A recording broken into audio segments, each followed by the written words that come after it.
آخرت کس کے لیے؟ جو دنیا میں تکبر نہیں کرتے، علو منفل ارض، جو دنیا میں اپنا بڑا بننا نہیں چاہتے، نہ فساد کرنا، اور نیک نتیجہ متقی لوگوں کو ملتا ہے۔ تو جو شخص نیکی لے کر کے آئے گا اس کو اس سے بہتر ملے گا، یعنی کم از کم 10 گنا، اور جو شخص بدی لے کر کے آئے گا تو ایسے لوگوں کو جو کہ بدی کے کام کرتے ہیں اتنا ہی بدلہ ملے گا جتنا وہ کرتے تھے۔ سرکار تو عالم صلی اللہ علیہ وسلم مقام جوفا میں جب ہجرت کی رات میں آئے نا، ہجرت کی رات میں آئے تو مقام جوفا ایک بلند ٹیلے پر پہاڑی پر سرکار کھڑے ہوئے اور مکہ مکرمہ کی طرف نظر ڈالی۔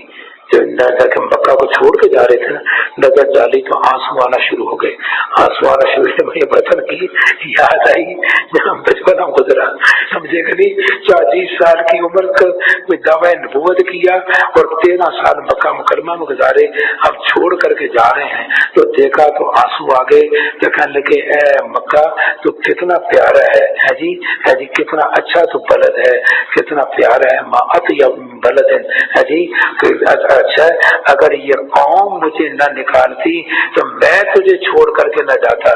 آنسو آ رہے ہیں اور محبت کے طور پر اپنے وطن کی محبت میں، ان گلیوں کی محبت میں سرکار رو جی یا آنسو سے رو رہے ہیں۔ جبرائیل امین آئے، یہ آیت لے کر کے آئے، فرمایا ان الذی فرض علیک القرآن، جس ذات نے آپ پر قرآن اتارا ہے وہ وعدہ کرتا ہے تھوڑا زمانہ ٹھہریے، آپ کو فاتح بنا کر آپ کو مکہ میں لائیں گے اور مکہ آپ کے قبضے میں آئے گا۔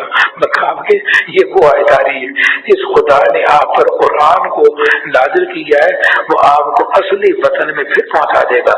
آپ فرما دیجئے کہ میرا رب خوب جانتا ہے کہ کون سچا دین لے کر کے آیا ہے اور کون سری گمراہی میں ہے، اور آپ کو یہ توقع نہ تھی کہ آپ پر یہ کتاب نازل کی جائے گی، آپ کو تو پتہ نہیں تھا، مگر میں آپ کے رب کی مہربانی سے اس کا نزول و یہ مضمون 21 پارے کے پہلے رکوع میں بھی آ رہا ہے۔ سو آپ ان کافروں کی ذرا تائید نہ کیجیے، اور جب اللہ کے احکام آپ پر نازل ہو چکے تو ایسا نہ ہونے پائے کہ یہ لوگ آپ کو ان احکام سے روک دیں، اور آپ اپنے رب کی طرف بلاتے رہیے اور ان مشرکوں سے شامل نہ ہوئیے۔ اللہ کے ساتھ کسی معبود کو نہ پکارنا، اس کے سوا کوئی معبود نہیں، نہ ذات میں، نہ صفات میں، نہ افعال میں، نہ صفت معبودیت میں، سب چیزیں فنا ہونے والی ہیں بس اس کی ذات کے، اسی کی حکومت ہے اور اسی کے بعد تم سب کو جانا ہے۔ سورہ عنکبوت ہی مکیہ ہے، بسم اللہ الرحمن الرحیم، اس میں اکثر ذکر آ رہا ہے مشقتوں کا، مجاہدات کا، ان کا مقابلہ کرنے کا۔ کیا ان لوگوں نے یہ خیال کر رکھا ہے کہ وہ اتنے کہنے پر چھوٹ جائیں گے کہ ہم نے کہہ دی جی آمنا، ہم ایمان لے آئے، اور ان کو آزمایا نہیں جائے گا؟ ہم تو ان لوگوں کو بھی آزما چکے ہیں جو ان سے پہلے ہو گزرے ہیں، تو اللہ تعالیٰ ان لوگوں کو جان کر کے امتحان لے کر کے رہے گا جو سچے تھے، اور جھوٹوں کو بھی جان کر کے رہے گا۔ یہ دوسرے پہلے کے پہلے رکوع میں جاننے کا معنی میں نے بیان کیا تھا۔ اور ہاں، کیا جو لوگ برے کام کر رہے ہیں وہ یہ خیال کرتے ہیں کہ ہم سے کہیں نکل بھاگیں گے، ان کی یہ تجویز نہایت ہی بیہودہ ہے۔ جو شخص اللہ سے ملنے کی امید رکھتا ہو تو اللہ کا وہ سمجھ فإن اجر اللہ، وہ معین وقت ضروری آنے والا ہے، وہ سب کچھ سنتا، سب کچھ جانتا ہے۔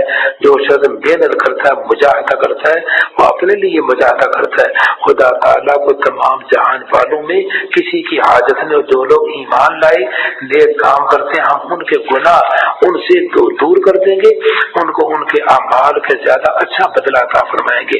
یہ عجیب واقعہ پیش آیا کہ سعد بن ابی وقاص جب ہجرت کر کے نا مدینہ منورہ آ گئے تو ان کی والدہ نے قسم کھا لی، کہنے لگی میں نہ کھانا کھاؤں گی نہ پانی پیوں گی، سمجھے کہ جب تک سعد سمجھے کہ ایمان کو چھوڑ کر اپنے پہلے مذہب پر اپنا نہ آ جائیں۔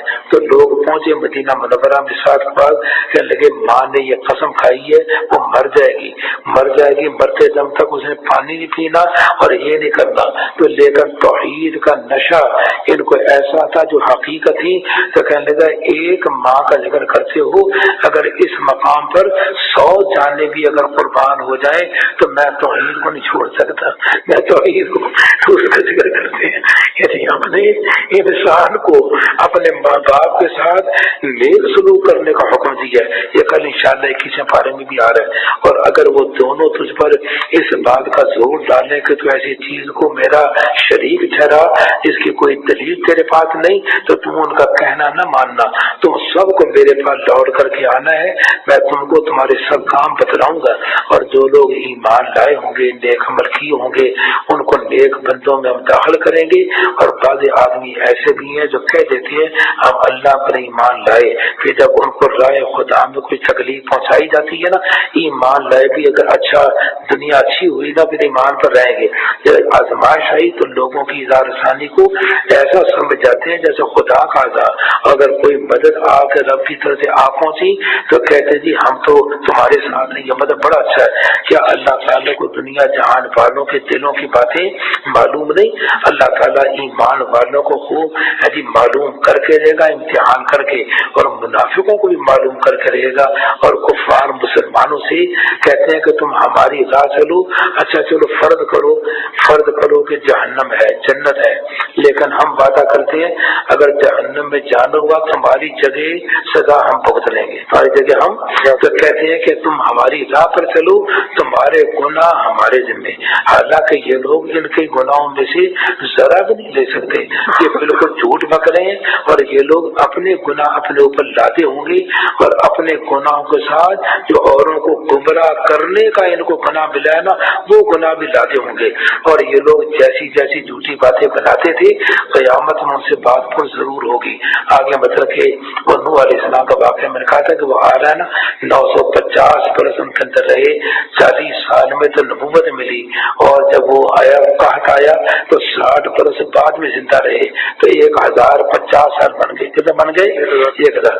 اور ہم نے نوح کو ان کی قوم کی طرف بھیجا تو وہ ان میں 50 سال کم 1000 برس رہے، پھر ان کو طوفان نے 950 برس تبلیغ کی اور وہ بڑے ظالم تھے، پھر ہم نے ان کو اور کشتی والوں کو بچا لیا جس کا ذکر 12 پارے میں آ چکا ہے۔ اور ہم نے اس واقعے کو تمام جہان والوں کے لیے موجب عبرت بنایا، اور ہم نے ابراہیم کو بھیجا جبکہ انہوں نے اپنی قوم سے فرمایا کہ تم اللہ کی عبادت کرو اور اس سے ڈرو، یہ تمہارے لیے بہتر ہے اگر تم کوئی سمجھ رکھتے ہو۔